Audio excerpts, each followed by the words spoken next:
മക്കളെ, വരിയും കാളസ് കിച്ചണിൽ ചെയ്യാൻ പോണത് ഒരു പാവയ്ക്ക മുളക് കറിയാണ് ചെയ്യണത്. എൻ്റെ ചാനൽ കാണണ ഒരാൾ എൻ്റെ അടുത്ത് ചോദിച്ചിരുന്നു, അനജ മുരുകാനന്ദം. അവർക്കും കൂടെ വേണ്ടിയിട്ടാണ് ഞാൻ ഇത് ചെയ്യണത്. ഇതെങ്ങനെ ചെയ്യണമെന്ന് നമുക്ക് നോക്കാം. ഒരു പാവയ്ക്ക ഞാൻ എടുത്തിട്ടുണ്ട്. പച്ച പാവയ്ക്കയാണ്. വെള്ള പാവയ്ക്ക കിട്ടിയാൽ നിങ്ങൾക്ക് അതും ഇതേപോലെ ചെയ്യാം. എനിക്കിവിടെ പച്ച പാവയ്ക്കയാണ് കിട്ടിയത്, അതുകൊണ്ട് ഞാൻ ഈ പാവയ്ക്കയിൽ ചെയ്യണം. ഒരു വലിയ ഉള്ളി വേണം, ഒരു മീഡിയം തക്കാളി, ഒരു പച്ചമുളക്, പിന്നെ കടുക് വറുക്കാൻ വേണ്ടിയിട്ട് 2 വറ്റൽ മുളക്, ഒരു ചെറിയ നെല്ലിക്കേര അളവിനുള്ള പുളി എടുക്കണം, പിന്നെ 2 തണ്ട് കറിവേപ്പില. പിന്നെ ഇതൊരു കയപ്പെടുക്കാൻ വേണമെങ്കിൽ നിങ്ങൾക്ക് ചേർക്കണമെങ്കിൽ ചേർത്താൽ മതി, ആവശ്യമുണ്ടെങ്കിൽ മാത്രം. ഒരു തുണ്ട് ശർക്കര. അസുഖമൊക്കെ ഉള്ളവർക്കാണെങ്കിൽ അത് ആവശ്യമില്ല, ഒഴിവാക്കാം. പിന്നെ മുളക് പൊടി, ഉപ്പ്, മല്ലിപ്പൊടി, കടുക്, മഞ്ഞൾപ്പൊടി, ഒരു നുള്ള് വേണം, ജീരകം, വെളിച്ചെണ്ണയിൽ വേണമെങ്കിൽ വെളിച്ചെണ്ണയിൽ ചെയ്യാം, നല്ല എണ്ണയിൽ വേണമെങ്കിൽ നല്ലെണ്ണ ചെയ്യാം. അത് അവരവരെ ഇഷ്ടം. കല്ലെണ്ണയാകുമ്പോൾ ഇതും കയ്പുള്ളതുകൊണ്ട്, നല്ലെണ്ണയ്ക്ക് ഒരു ചെറിയ കയ്പുള്ളതുകൊണ്ട് ചിലപ്പം ചെയ്യാൻ ഇതാവണം, ഇല്ലെങ്കിൽ സൺഫ്ലവർ ഓയിൽ ഏതെങ്കിലും എണ്ണ നിങ്ങൾക്ക് എടുക്കാം, അത് നിങ്ങളെ ഇഷ്ടം. ഇത് ഇത്രയാണ് നമുക്ക് പാവയ്ക്ക മുളക് കറിക്ക് ആവശ്യമുള്ള സാധനങ്ങൾ. ഇതെങ്ങനെ ചെയ്യണമെന്ന് നമുക്ക് നോക്കാം. വരി മക്കളെ, വരി നമുക്ക് ചട്ടി അടുപ്പിൽ വയ്ക്കാം. ചീനിച്ചട്ടി. ചട്ടി ഒന്ന് ചൂടായിക്കോട്ട്, എന്നിട്ട് എണ്ണ ഒഴിച്ചു കൊടുക്കാം. മക്കളെ, ഈ രീതിക്കാണ് ഞാൻ അരിഞ്ഞിട്ടുള്ളത്.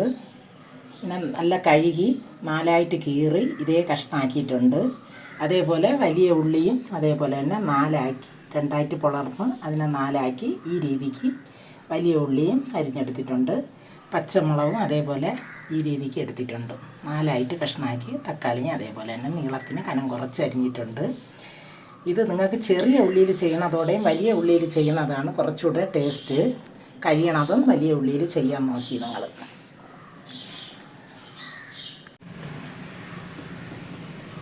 എണ്ണ ഒഴിച്ചു കൊടുക്കുക. ഞാൻ ഒരു കുഴിഞ്ഞ കറണ്ടിയിലാണ് എടുത്തിരിക്കുന്നത്, ചെറിയ ഒരു കുഴിഞ്ഞ കറണ്ടി. ഒരു കുഴിഞ്ഞ കറണ്ടി എണ്ണ എടുത്തിട്ടുണ്ട്. ഇത് നിങ്ങൾക്ക് കൂടുതൽ വേണമെങ്കിൽ കുറച്ചുകൂടെ ഒരു 1/4 അര വേണമെങ്കിൽ എടുക്കാം. എണ്ണ കൂടുതൽ ഇഷ്ടമുള്ളവർക്ക്. ഞാൻ ഇത്രയേ ചേർത്തിട്ടുള്ളൂ. ഇതൊന്ന് ഒരു ചെറിയ ടീസ്പൂൺ കണക്കാക്കി കടുക് ഇട്ട് കൊടുക്കാം. കടുക് നല്ല പൊട്ടിട്ട്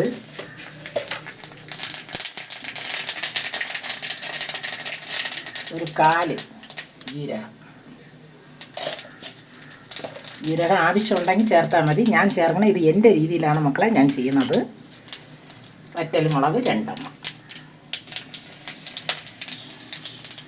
കുറച്ച് കരിവേപ്പില.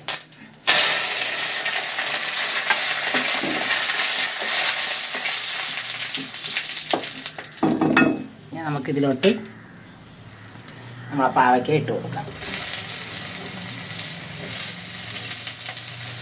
ഒരു പാവയ്ക്ക എടുത്താലേ മതി, നമുക്ക് 5-6 പേർക്ക് കഴിക്കാം.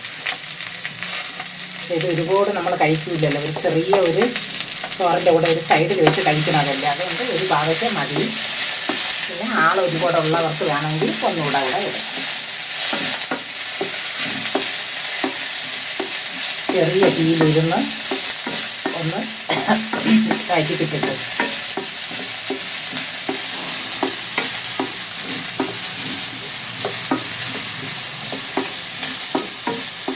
ഇതിൽ തന്നെ നമുക്ക് വലിയ ഉള്ളിയും ചേർക്കാം. ഉള്ളി വന്ന് നല്ല നൈസ് അരിയണേ മക്കളെ. ഇതേപോലെ നല്ല നൈസ് അരിയണം, അപ്പോഴേ പെട്ടെന്ന് നമുക്ക് വെന്ത് കിട്ടുകയുള്ളൂ.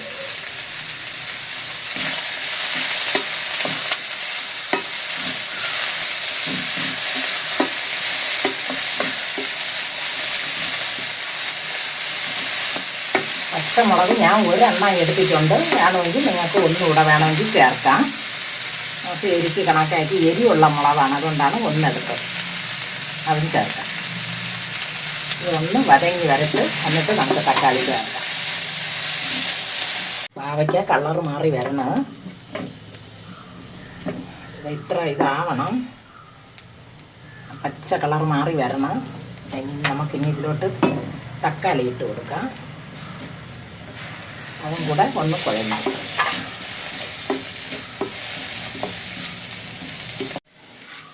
തക്കാളിയും ഇതും കൂടെ ചേർത്തിട്ടുണ്ട്. ഇനി നമുക്കിതിൽ കുറച്ച് ഉപ്പ് ചേർക്കാം. പൊടി ഉപ്പ് വേണമെങ്കിൽ നിങ്ങൾക്ക് ചേർക്കാം. ഞാൻ ഇവിടെ കല്ലുപ്പാണ് ചേർക്കുന്നത്. അത് അളവ് പറയണില്ല, ആവശ്യത്തിനുള്ളത് ചേർത്തിട്ടുണ്ട്. നിങ്ങൾ നോക്കി ചേർത്തോളി മക്കളെ. ഇതും കൂടെ ഒന്ന് ചേർത്തിട്ട് ഒരു 2 മിനിറ്റ് ഒന്ന് അടച്ച് വയ്ക്കാം. തക്കാളിയും എല്ലാം കൂടെ ഒന്ന് ഇതായിട്ട് വരാൻ വേണ്ടിയിട്ട്. അപ്പോൾ കുറച്ചുകൂടെ നമുക്കൊന്ന് നല്ല ഒരു കുഴഞ്ഞ് കിട്ടും. അതിന് വേണ്ടിയിട്ടും കൂടെയാണ്. ഒന്ന് അടച്ച് വയ്ക്കാം. ഒരു 2 മിനിറ്റ് ഇടയ്ക്ക് ഒന്ന് അടപ്പെടുത്ത് തുറന്നൊന്ന് കിണ്ടി നോക്കണേ. അടച്ച് വയ്ക്കാം. അരി മക്കളെ 2 മിനിറ്റ് ആയിട്ടുണ്ട്. ഇത്തിരി കുഴഞ്ഞിട്ടുണ്ട്. ആവിയിലും കൂടെ ആയതുകൊണ്ട് കുഴഞ്ഞതാ. ഉള്ളിയൊക്കെ കുഴഞ്ഞിട്ടുണ്ട്. ഇനി നമുക്ക് ഇതിലോട്ട് പൊടി ചേർത്ത് കൊടുക്കാം.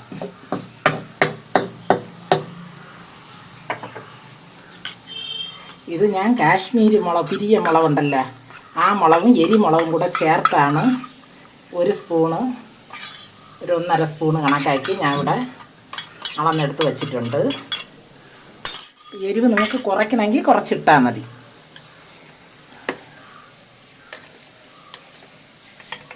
ഒരു 3/4 സ്പൂണ് കണക്കാക്കി മല്ലിപ്പൊടി,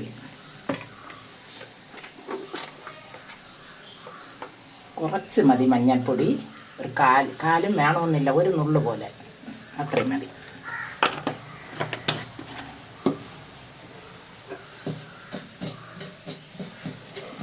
ഇതൊന്ന് ചെറുതായിട്ടൊന്ന് നമ്മളിതെല്ലാം ഒതുക്കി വെച്ചിട്ടുണ്ട്.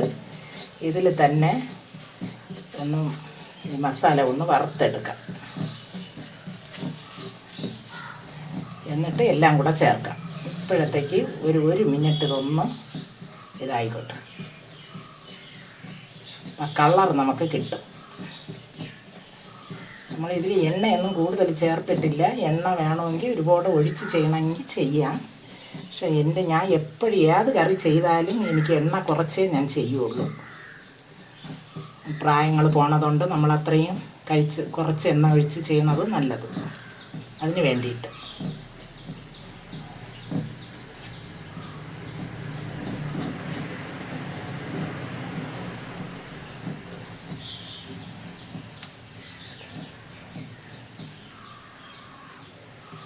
മുളക് പൊടി, മല്ലിപ്പൊടിയുടെ പച്ചമാറ്റമൊക്കെ മാറി ഇനി നമുക്ക് എല്ലാം കൂടെ ചേർത്ത് നമുക്ക് വശക്കാം.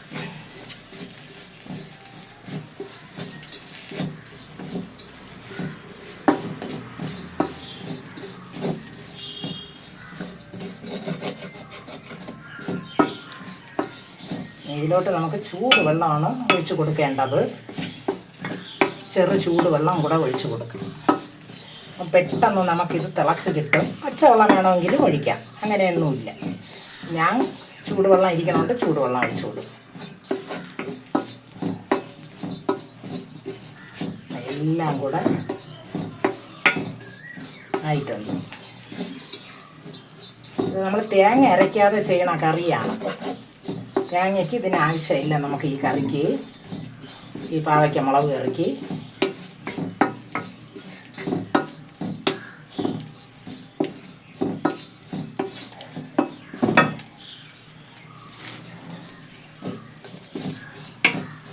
നല്ല കുഴഞ്ഞ് വന്നിട്ടുണ്ട്. അത് ചെറിയ ചൂടുവെള്ളം ഒഴിച്ചിടും.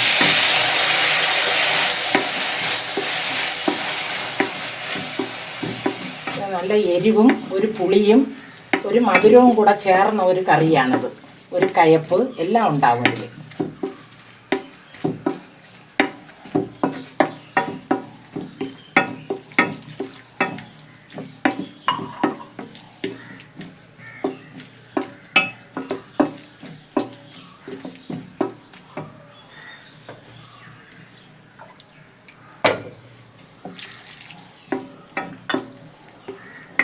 വേണ്ട വെള്ളം ഒഴിച്ചിട്ടുണ്ട്. ഒരു 1.25 ഗ്ലാസ് വെള്ളം ഞാൻ ഇവിടെ ഒഴിച്ചിട്ടുണ്ട്. ഇനി ഇതൊന്ന് വെന്ത് വന്നിട്ട് നമുക്ക് പുളി ഒഴിച്ചു കൊടുക്കാം.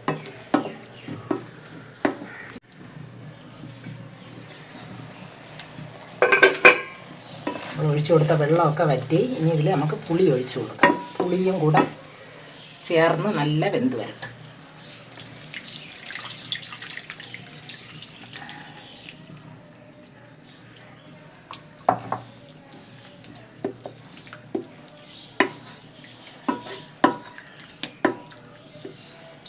ഞാൻ ഇവിടെ 1.5 സ്പൂൺ എടുത്തിട്ടുണ്ട് മുളക് പൊടി. കാശ്മീരി പൊടിയും എരിമുളകും കൂടെ ചേർത്താണ് ഞാൻ ഇതിലൊക്കെ ചേർത്തിട്ടുള്ളത്.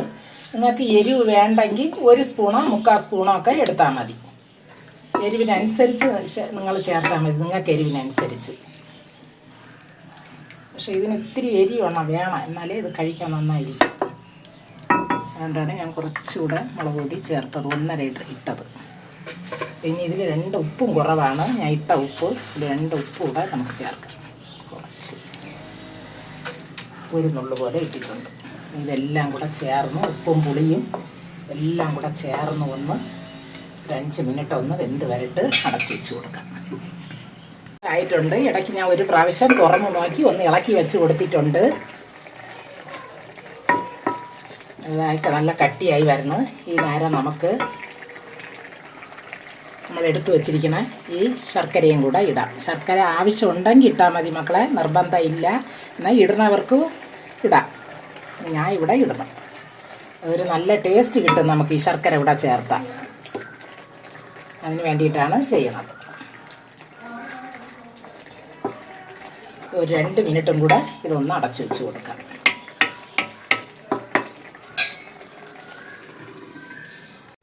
മക്കളെ, നമ്മൾ ഈ ശർക്കരയൊക്കെ ഇട്ടതിന് ശേഷം നമ്മളിതാ നോക്കുകയാണ്.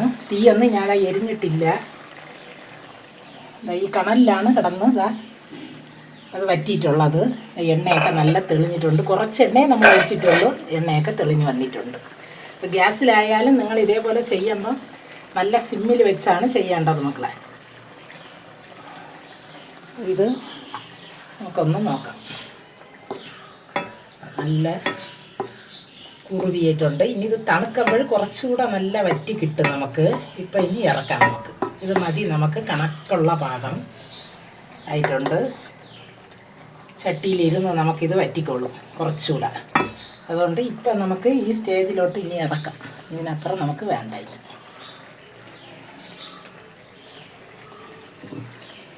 നമ്മളെ പാവയ്ക്ക മുളക് കറി റെഡി ആയിട്ടുണ്ട്. വേറൊരു പാത്രത്തിലോട്ട് നമുക്കിത് മാറ്റാം. ഞാൻ നിങ്ങളെ കാണിക്കാം. അരി മക്കളെ, നമുക്കിനി പാത്രത്തിലോട്ട് ഒഴിച്ചു കൊടുക്കാം.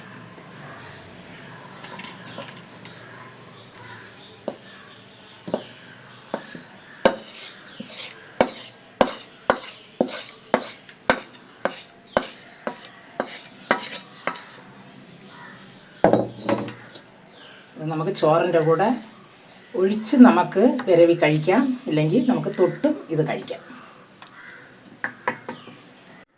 മക്കളെ. അപ്പോൾ ഈ കറിയാണെങ്കിൽ 2-3 ദിവസം നമുക്ക് ചൂടാക്കി കഴിക്കാം. 2 ദിവസമൊക്കെ സുഖമായിട്ട് നമുക്കിത് ചൂടാക്കി കഴിക്കാം. ഫ്രിഡ്ജിൽ വെച്ചിരുന്നാലും ഇരിക്കും, നിങ്ങൾക്ക് ഇല്ലാതെ ആവില്ല. അങ്ങനെ നമ്മൾ തേങ്ങയൊന്നും അരയ്ക്കാത്തതുകൊണ്ട് ഒരു നല്ലൊരു കറിയാണ്. വെളിയിൽ പുറത്തിരുന്നാലും അതിനെയും ഒന്ന് നമ്മൾ ചൂടാക്കിയാൽ മതി. 2 ദിവസം നമുക്ക് സുഖമായിട്ട് ഈ കറി കൊണ്ട് നമുക്ക് ഉപയോഗപ്പെടുത്താം.